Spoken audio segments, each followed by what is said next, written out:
पाठ्यपुस्तक भाषामणि कक्षा 7 पाठ 10वां रोटियां। सर्दियों के दिन थे। स्कूल की मेट्रन अन्ना मिखाइलोना ने एक दिन स्कूल में दावत दी थी। बहुत से अतिथि आए थे। उसी स्कूल का एक गरीब लड़का माल्यूश दावत से एक दिन पहले ही अन्ना मिखाइलोना के पास पहुंच गया था, दावत की तैयारियों में अपनी मेट्रन का हाथ बटाने। गरम और ताज़ी रोटियों की दावत थी। माल्यूश ने रोटियां बनती देखी तो उसे अपनी माँ का ख्याल आ गया। माँ ने बहुत दिनों से गरम रोटियां नहीं खाई थी, हालांकि उसे गरम गरम रोटियां बहुत पसंद थी। दावत शुरू हुई तो माल्यूश अपने को रोक नहीं पाया, कहीं रोटियां खत्म हो गई तो। इसलिए उसने पहले ही अन्ना मिखाइलोना से पूछ लिया, आंटी, मैं कुछ गरम गरम रोटियां माँ के लिए ले जाना चाहता हूँ, ले जा सकता हूँ ना? क्यों नहीं? मेट्रन ने प्यार से उसके गाल को थपथपाते हुए कहा, लेकिन पहले तुम तो खा लो। दावत खत्म हुई तो माल्यूश ने घर चलने के बारे में सोचा। तभी अचानक मिखाइलोना का ध्यान बाहर की तरफ गया। बाहर अचानक बर्फ गिरने लगी थी और चारों ओर अंधेरा छा गया था, जैसे रात उतर आई हो। हालांकि अभी रात होने में देर थी। मौसम खराब होता देख अन्ना को चिंता हुई। ओह माल्यूश, बाहर तो बहुत बर्फ गिर रही है। इस खराब मौसम में तुम घर कैसे जा सकोगे? माल्यूश ने खिड़की से झांककर देखा तो क्षण भर के लिए वह निराश हो गया, मगर जैसे ही उसे अपनी माँ के लिए गरम गरम रोटियां ले जाने की याद आई, वह उत्साहित होकर बोला, आप मौसम की चिंता न करें आंटी, मेरे पाँव अपने घर तक का रास्ता अच्छी तरह पहचानते हैं। अन्ना मिखाइलोना माल्यूश के मन की बात समझ गई थी, इसलिए ज्यादा विरोध नहीं कर सकी। अनमने मन से उन्होंने माल्यूश को जाने की आज्ञा दे दी, किंतु जाने से पहले उन्होंने माल्यूश को अच्छी तरह गरम कपड़े पहना दिए। उसके सिर पर भी गरम रुमाल बांध दिया और कुछ गरम गरम रोटियां भी दे दी उसकी माँ के लिए। माल्यूश जब मेट्रन से विदा लेकर चला तो एक काले रंग का कुत्ता ब्लैकी भी माल्यूश के साथ चल दिया। उन दोनों में अच्छी दोस्ती थी। अन्ना मिखाइलोना उन्हें छोड़ने दरवाजे तक आई तो उन्होंने महसूस किया कि मौसम लगातार खराब होता जा रहा है। बर्फ के बड़े बड़े गुब्बार तेज हवा में सरसराते उड़ रहे थे। धुंध इतनी अधिक बढ़ गई थी कि 2-3 हाथ की दूरी पर भी कुछ नहीं दिखाई दे रहा था। बर्फ और कोहरे ने रोशनी को पूरी तरह ढक लिया था।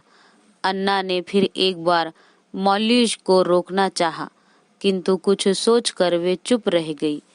माल्यूश और ब्लैकी कुछ दूर जाकर ओझल हो गए तो अन्ना ने अपने कमरे में लौटकर एक किताब उठाई और पढ़ने बैठ गई, लेकिन पढ़ने में उनका मन नहीं लग रहा था।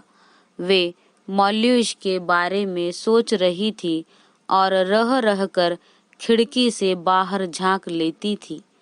बर्फ और हवा ने अब बर्फानी तूफान का रूप ले लिया था।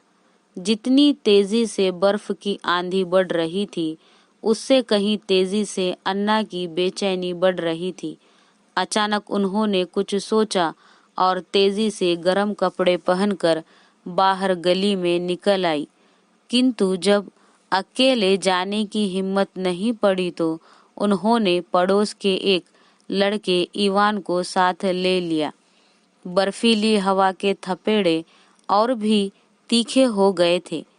दूर दूर के मकानों में जलने वाली रोशनी कोहरे का सीना चीरकर कभी कभी नजर आ जाती थी। इवान अपने साथ लाई छड़ी से रास्ता टटोलता हुआ आगे बढ़ रहा था। और अन्ना बहुत संभल कर तेजी से उसके पीछे बढ़ रही थी। काफी देर और बड़ी कठिनाई से वे लोग माल्यूष के घर पहुंचे, जो स्कूल से बहुत अधिक दूर भी नहीं था। उन्होंने दरवाजा खटखटाया तो माल्यूष की माँ फेडोशिया ने ही दरवाजा खोला, किंतु अन्ना के साथ इस मौसम में माल्यूष के बजाय किसी और लड़के को पाकर वह चकित रह गई।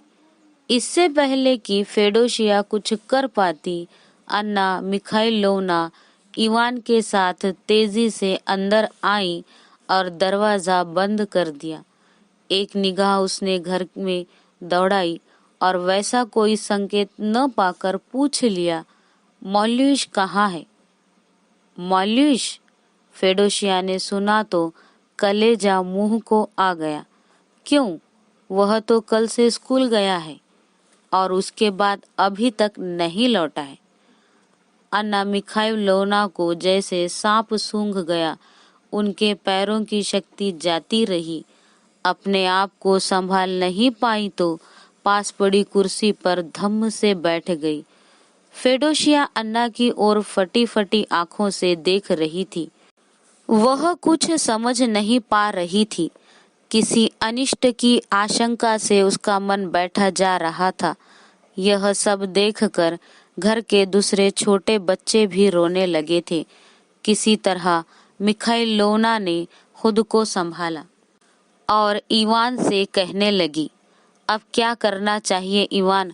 मेरा ख्याल है कि सब पड़ोसियों को इकट्ठा करके उसे तुरंत ढूंढना चाहिए।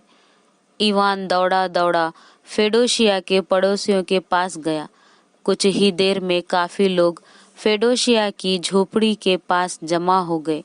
सभी को माल्यूष की चिंता हो रही थी। निरंतर खराब होते जा रहे मौसम की वजह से तरह तरह की आशंकाएं उनके मन में उठ रही थी। माल्यूष कहाँ होगा? कैसा होगा? उसे कैसे ढूंढा जाए? सब लोग यही सोच विचार कर रहे थे कि तभी एक लड़का वहां दौड़ता हुआ आया।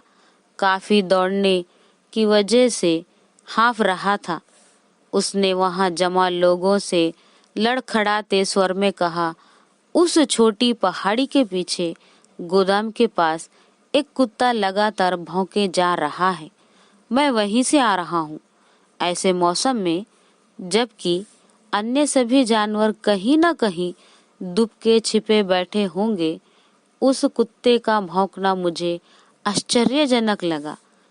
थोड़ा रुककर वह फिर बोला, मुझे लगता है वह कुछ कहना चाह रहा था।